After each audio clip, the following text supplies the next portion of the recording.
Well, good afternoon, everyone, and I'm happy to be here with you today following the first weekend for some time when we were not under emergency powers.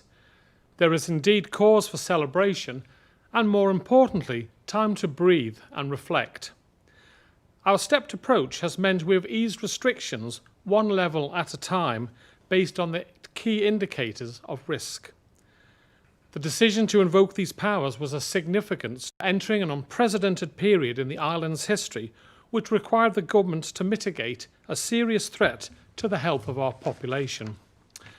Protecting the vulnerable in our community was our highest priority, and the emergency powers enabled us to do so swiftly.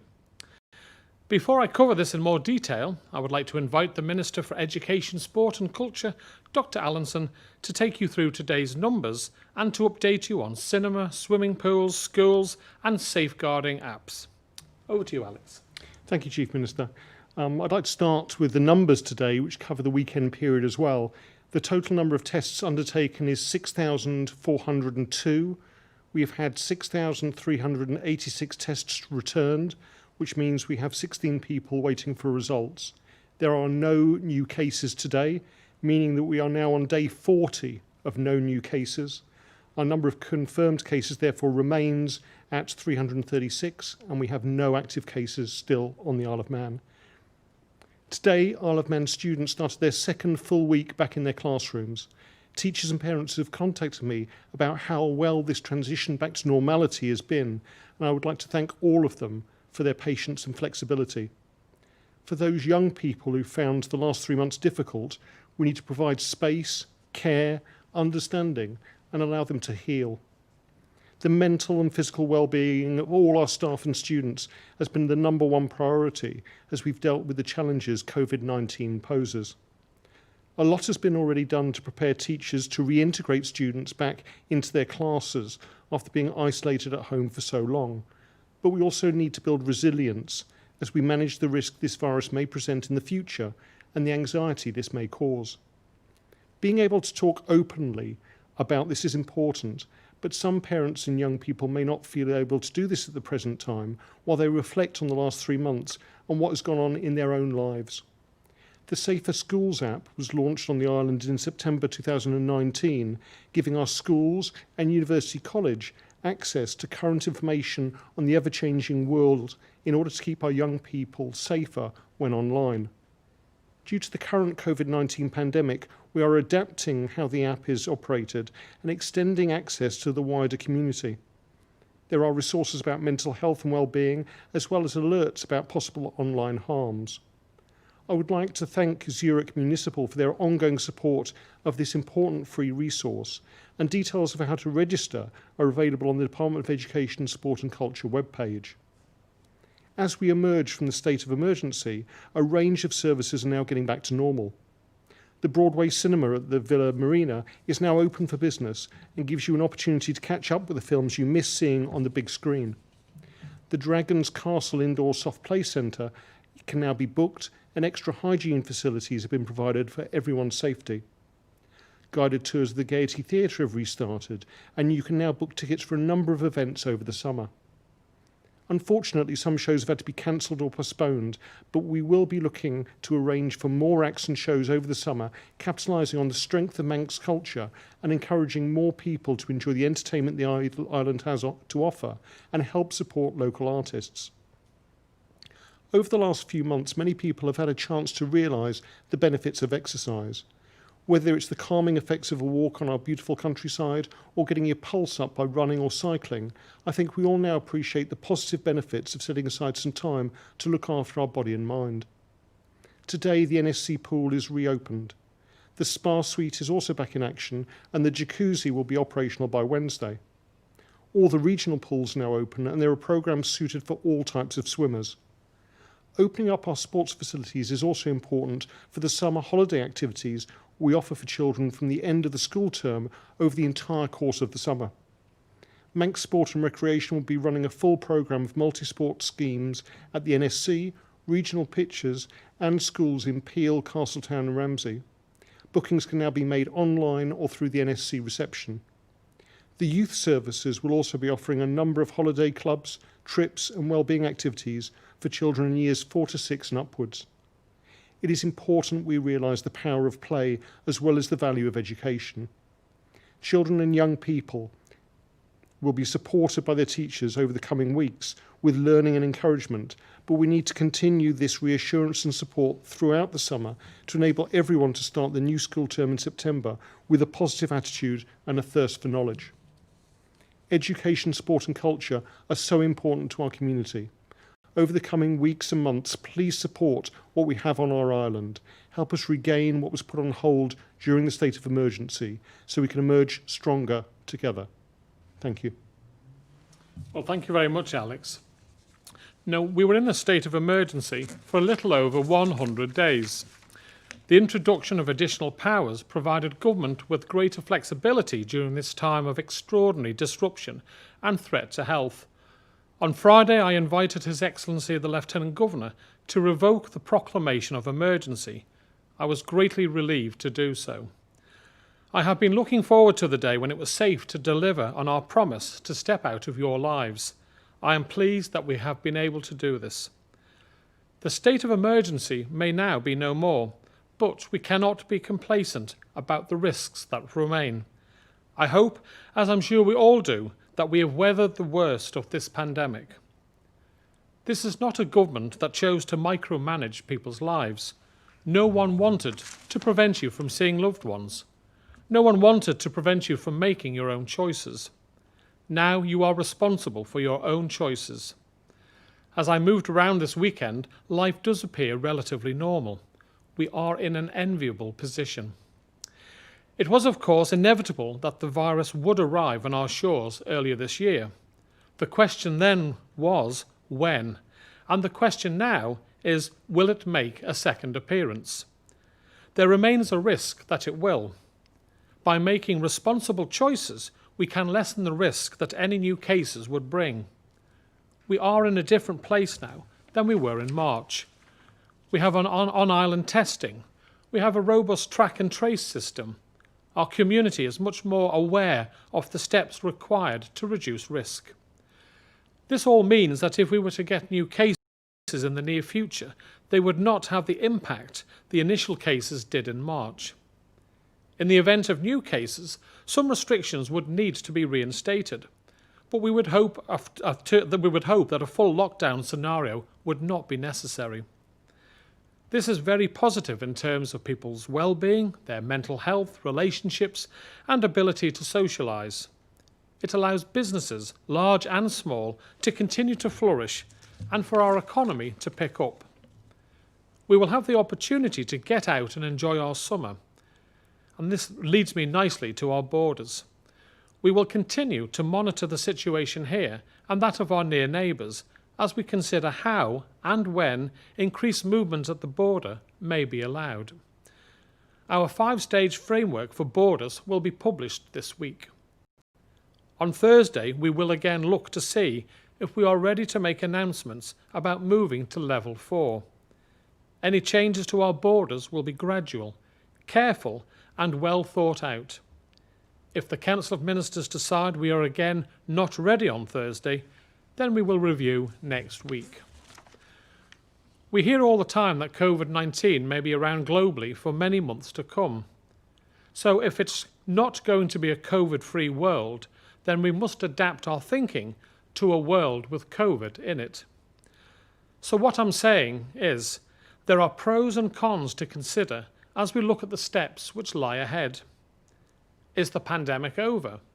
No. The threat from the global pandemic is still real. Our duty to protect our island community from it is equally real, and it will remain for some time to come. And finally, from today, island residents will be able to access their usual dental services as they normally would. For further information, please see the dental guidance on the COVID website. I would now like to take questions, and first up we have today is Alex Wotton from Manx Radio. Alex, good afternoon. Good afternoon. Faster Mai. Hi. The first question, just touching on borders and key workers coming over. We've already been told about the group from Jersey you mentioned a week or two ago. breaching COVID-19 exemption laws. And then 2 key workers appeared in court over the weekend for similar offences. Are there any other key workers that have broken coronavirus laws that we don't yet know about? And how many have been reported to authorities so far? Well, I'm not aware of anyone else, Alex, at this moment in time. I obviously have to keep my distance from our police force, but you do find out when they go to court. Now, obviously, the 2 people that broke the rules, they were given a £1,000 fine and a 4-week suspended sentence. And I hope that sends out a message to anyone that they should not be breaking the quarantine. If we've brought people over here as key workers, I think they were medical workers, then they should respect our rules and regulations. And it's a small island. If you break it, you're going to get caught and action will be taken. There's no exceptions. Well, with those 2 people, they're back in the UK now, I believe. Have you had that robust track and trace process with those people as well? Yes, I believe they had been tested to make sure that they didn't have the illness and they're no longer on the island. But as I say, they've been to the courts, they've been prosecuted with a suspended criminal record against them. So it was disappointing that they did that. You would have thought people of their profession would have followed the rules. They didn't. They were caught and they were prosecuted with a fine and a suspended sentence. Okay. My next question is probably for the Education, Sport and Culture Minister. Yep. In the NSC at the moment, there's quite a lot of PPE being stored. Can you tell us how much is there? Not only what kind of PPE, but how much it's worth in monetary terms, and where's it going to go when all the facilities at the NSC are due to open at the end of July? Yes, what happened right at the start of the state of emergency is obviously the Isle of Man government was sourcing PPE.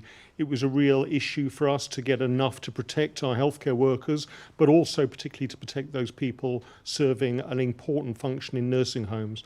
And so the Department of Health and Social Care looked to the NHS initially and then far wider abroad. And can I just, while we're talking about that thank the island-based company Strix, who obviously have operations in China. They were very helpful in terms of mediating with some of the primary producers and getting some of these important supplies across to the Isle of Man. Now, those needed to be stored somewhere central so they could go out, and obviously the NSC was ideal for that. And so one of the main sports halls has been equipped. We have several millions of pounds worth of stores there, which will last us right the way, hopefully, through this difficult period we're going through. Those are simple things like gloves and masks of varying degrees, but also gowns and face visors as well. Obviously, as we open up the NSC, we're going to need it to find a better secure area for those. And work is currently underway with the Department of Health and Social Care and the Department of Infrastructure to move those out so that they can be distributed when they're needed, but also free up areas of the NSC, because certainly with the summer programme, we're going to need that extra capacity and extra space for indoor sports. If I can say, Alex, before we move on, just how relieved I was that we were able to get all the PPE equipment. I was downtown on Friday and I was stopped by a nurse who worked at Nobles, who said to me that at no time did they feel threatened or worried because they had all the correct PPE equipment. And I think only 25 of our healthcare professionals, Department of Health and Social Care professionals caught COVID-19, and not all of it was as a result of working at Nobles. And I'd like to pay tribute to all the people involved in purchasing of the PPE equipment. We have been able to keep everyone safe on the Isle of Man as a result of that, and I wouldn't have liked to have been in the position to not have that equipment. Obviously, we did in the Council of Ministers, the National Strategy Group, have some worrying conversations about getting it onto the island, but we diversified our portfolio of people that we use to make sure that we had a good supply. And I'm glad it's been stored down at the NSC. Hopefully the fact that there's a few £1 million worth of equipment there, Alex, won't have some scally going down there to take it. It's well secured, and it's there to protect our staff and all the people of the Isle of Man that need it. Right, next we have Chris Kay from Energy FM. Chris. Good afternoon, Chief Minister. I too have a question for Dr. Allinson, please. Okay, Alex. Good afternoon, Dr. Allinson. This is a statement taken from gov.im. It says that the free meal allowance in the island schools is calculated to enable the child to obtain a 2-course midday meal excluding drinks. Why are we currently only offering sandwiches to our students at a time when many free school meal parents may be furloughed and money is tight? And I have it on good authority that it's just as quick to prepare 2 hot dishes as it is to make up packed lunches. More people handle sandwiches than hot food. And the students who need free school meals, who even note they may be deprived of their one substantial meal a day. Okay, I think that's a very good question, Chris. I mean, first of all, the reason we're giving packed lunches is not just the sandwich, it's a packed lunch to most of the children in the schools, is we've had to redeploy staff to create extra staff for actually doing the cleaning. We've got enhanced cleaning throughout the schools, so we've had to redeploy some of the catering staff to take on that role. I'm very glad that they've been able to do that, because that's allowed us to open all the schools to all the pupils. Now, I am aware that some schools have actually managed to accommodate cooked meals as well, but most schools are giving a packed lunch to people coming in, and obviously those who are eligible for free school meals are getting that. What I'd like to do is, for those families who perhaps have fallen on hard times during the last couple of months, please approach us if you're struggling and you need to have access to the free school meals. You make the point about it being the only meal they may have during the day. What I'd like to reassure you is that the free school meal voucher system is continuing to the end of term. So for those children who are coming in getting a free school meal at home, their families will also be supported financially for the next few weeks with extra money to actually provide food at home for them when they get back from school. And we are trying to monitor this situation to make sure that no child goes hungry during a period of time which has been obviously very demanding on lots of different families. But on that, the issue of catering staff being required for cleaning, is cleaning while the students are still at school a bit like sweeping snow off the garden path during a blizzard? More cleaners are required at the end of the day when the classrooms are being deep cleaned, are they not? They are. Not during the daytime while the students are at school.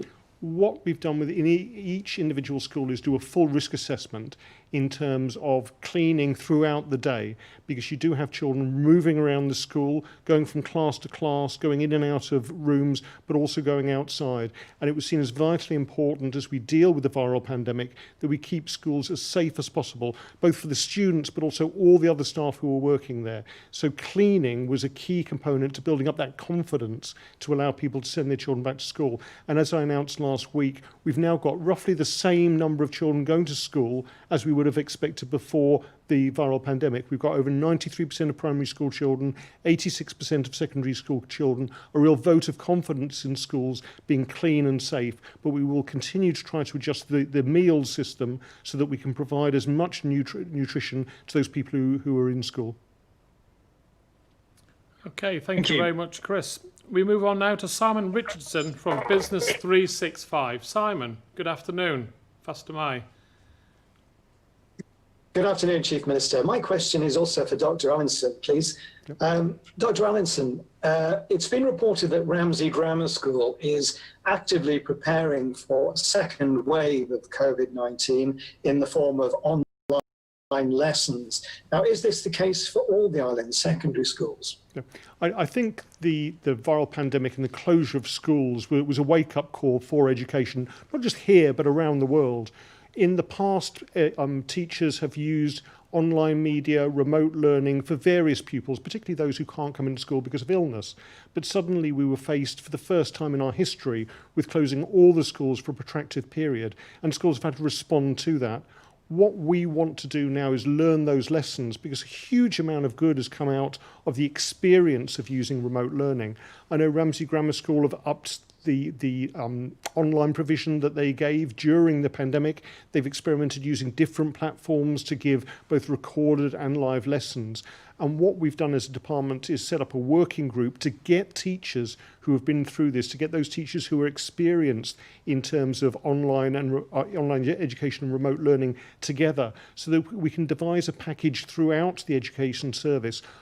That will give us the resilience if we need to close schools again in the future, which I hope we don't need to. But it also extends the range of ways we can educate people. For instance, if they're at home and they're sick for a shorter period of time, or perhaps they're excluded for various reasons, we can carry on their education by using new techniques, by using new technologies in a way that their education isn't damaged by them not being at school. So I'm really grateful to all the school teachers, particularly those in primary and secondary, who've stepped up to the mark to using these various techniques. Again, one size doesn't fit all. Some primary school children find it very difficult to deal with online classes, and workbooks and telephone support is better for them. But what we need to do is learn the lessons of what we've gone through the last 3 months in terms of education, and learn some of these new tools, disseminate best practice so that we've got a far more resilient system in the future. Okay, Simon, I always think it's good if you had to Thank have you. a My plan B, second isn't it? Go on, Simon. Yeah, my second question, Dr. Allinson, could you just clarify the position for us in respect of the Isle of Man College, or UCM, I should call it? When is it expected that the academic courses will resume and all the night classes for members of the general public? Yes, I mean, the key priority, obviously, of UCM was to allow those people who'd started courses, particularly some of the vocational schemes, to qualify and get the awards that they needed then to go on to either further education or into business. And I'm glad to say that really from last week, the UCM was opening up again, trying to get people to finish their courses, and actually got quite a few people to qualify in something they've been working at for 1 or 2 years. What we need to do now is, once we've dealt with those young people, start opening up some of the other courses that were available. During the pandemic, UCM laid on a huge range of online courses for adults and for people at home, ranging from things like Pilates through to yoga and mindfulness. And actually that's been extremely well taken up. So we need to, again, use those lessons from before to expand the range of possibilities for further education, and also for getting involved in hobbies and sports. We will be doing that over the next couple of months, but the key priority for us was the educational side of it with those young people. We're also very mindful of people leaving school who in previous times would expect to walk into an apprenticeship, walk into work. That may be a very different situation this summer. So we're working with various organisations, including the Chamber of Commerce, but also Department for Enterprise, to look at how we treat people, how we teach them the skills they need to get the jobs that may be available, how we allow people to retrain and change track in their careers in what is going to be a very difficult and challenging employment situation for the foreseeable future. If we can use this opportunity to look at retraining, look at increasing people's skills, again, we will have a much more resilient workforce, and as an economy and personally, we can get through what may be challenging economic times ahead. Okay, thank you very much, Simon. And last but not Thank you least, very much. Paul Moulton from MTTV. Paul, good afternoon. First of Good May. afternoon, Chief Minister. I would like to talk about the air bridges, actually, and the exciting news. Obviously, we can all go to Guernsey, but I just want a bit more information. Are we totally with them on the thing 100%? For instance, if Guernsey decided to open up to Jersey or to the UK, how would that affect our relationship with those flights to Guernsey? Because obviously we may not do the same here. Are you on the same page completely? In other words, will you do everything together? Well, we won't do everything together, Paul. What we've agreed is that if there are a fundamental change to either Guernsey or the Isle of Man, then our public health team will consult to see if we can continue to carry on the air bridge. I know, speaking to the Chief Minister, they have no intention of allowing other jurisdictions who have who don't have the same position as the Isle of Man with no cases. So Jersey, sadly, I know have had 5 or 6 cases in the last few days. So I'm afraid that rules them out. I mean, Jersey is a great place to visit. I've been there a couple of times on trips. And it's great to go there, but sadly they're not in the position that the Isle of Man and Guernsey are, so that would rule it out. But obviously if they decided to change their policy, then we would have to review that, but no plans at this moment in time. As an aside, you see Jersey are going to open on the 3rd, I think, 3rd of July. They're going for an open skies back to, to the UK and other places to get their tourist sector going. Your response to that?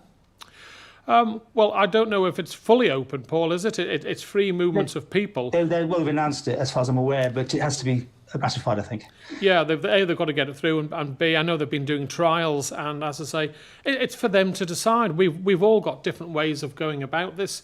We feel that our way has protected the island well. Obviously, I monitor what happens in other jurisdictions to see if someone's doing something better, then we'll look at it. I know our friends in Guernsey will be trialling next week, testing people after 7 days, and then if you, on the 8th day, if you come back as negative, then you'll be allowed to go around Guernsey, but you won't be allowed to go to things like out for a meal or the cinema or a theatre or something where it's enclosed with other people. So we look at other systems. At this moment in time, I personally couldn't follow the Jersey system of allowing people in, testing them, and then allowing them to go around the island and carry out a test a few days later, because the only test that's available doesn't pick up the fact that you have COVID-19 until you're actively shedding and showing symptoms of the illness. So that can take up to 10 to 12 days. So you might be told that you're negative when a few days later you're positive and you're infecting people. But let's see what happens. I'm always prepared to look at other jurisdictions, and if they have a system that works, then I always think plagiarism is the most sincerest form of flattery. But potentially, just to finish this question off, you could have this situation quite legally. People go Isle of Man to Guernsey, Guernsey to somewhere else, and in reverse, and they wouldn't be breaking any laws, would they, technically?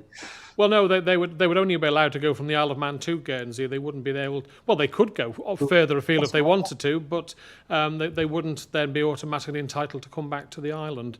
Obviously, right. we review the situation every Thursday. If the data supports changes, then that's something we will look at. But at this moment in time, the air link to Guernsey is the only way we're looking at where you can go somewhere without having to quarantine when you come back.